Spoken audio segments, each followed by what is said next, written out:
So today I received the SOVOL 5-inch touchscreen Klipper add-on for the SV06 Plus. It's installed and it's running, and I want to say it's impressive.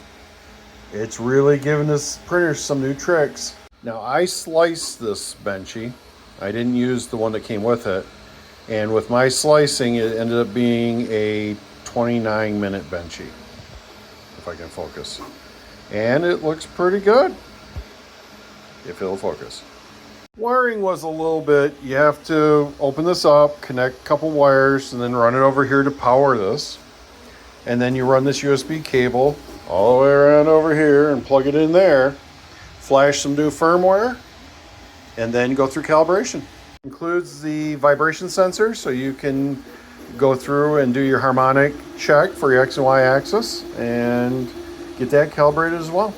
So this is a great upgrade for this printer, because now the thing's running almost 5 times faster than it was before, and the quality seems to be the same.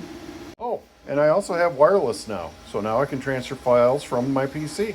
You get the IP address from the app after you set it up, punch in your IP address, and you got a console, and you can upload files from here and see what's going on, cancel, pause, do whatever you need to do. Anybody running Klipper already is familiar with this, but if you've never used it before, it's pretty handy.